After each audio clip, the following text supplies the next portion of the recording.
First of all, this notion of the Mass of the Ages, this has become a phrase throughout the Catholic world. The Roman Rite was constantly evolving. And when people talk about the traditional Latin Mass today, that's using the Missal of 1962. Okay. That's not the Missal that was used in the 12th century.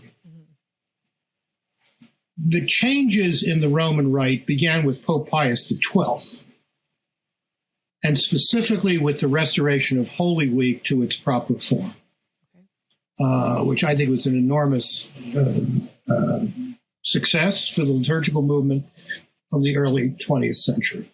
What we now celebrate is the Easter Vigil, the high point of the liturgical year, something which I look forward to with great anticipation every year. Used to be celebrated on Saturday morning, which makes no sense whatsoever, biblically or liturgically. Okay, so Pius XII restored the Easter Vigil, restored the more ancient liturgy of Holy Week. Secondly, the Council of Trent in the 16th century formalized what people often refer to as the Mass of the Ages, and said no, because there were different forms of the celebration of the Mass in Western Christianity all over the place. And the Council of Trent said, no, we're going to have one form of this. It's going to be the form used in Rome. There'll be some exceptions made for other ancient forms of the liturgy. There's something called the Ambrosian Rite, named after St. Ambrose in Milan. That can stay. The Dominicans can keep their particular liturgical celebrations, etc. But for the rest, in the main, we're going to have one Roman Rite. That's the 16th century. So, and that's what we knew when I was a boy.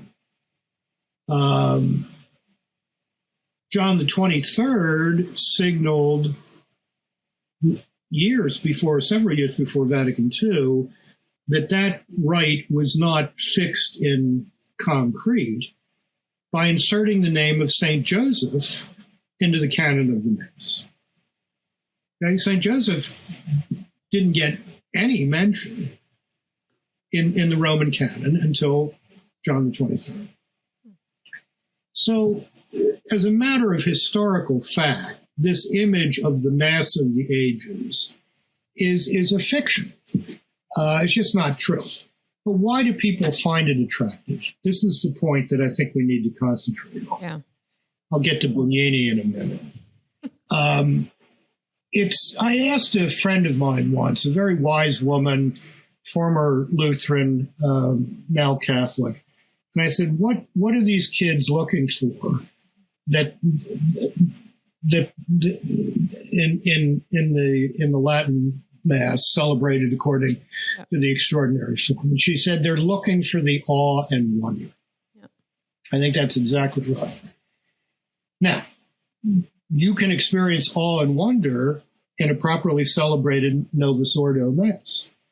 And if you don't think you can, I can name a lot of places you can go to. Sydney, Australia. Where you can experience that. Well, probably Edmonton, Alberta as well. So the notion that there is no awe and wonder with the Missal of Paul VI is just, that's false too. In addition, I very much clearly remember what parish liturgy was like pre-Vatican II. It was not Mozart Missa Brevis, beautiful Latin, and a lot of smells and bells. It was often very poorly articulated Latin, pretty dreadful music. I mean, not pretty dreadful, really dreadful music. And a big rush. I mean, I grew up in the Cathedral Parish in Baltimore. I think we had 7 masses on Sunday. So, I mean, if you didn't get through this in 50 minutes, You were going to be responsible to celebrate. You're going to be responsible for the parking lot catastrophe and a lot of unhappy people going home on Sunday morning. So the notion that I said this to a group of seminarians in Rome in December, the extraordinary form of the Mass that you're seeing celebrated today is better celebrated today than it was 60 years ago. And you need to understand that.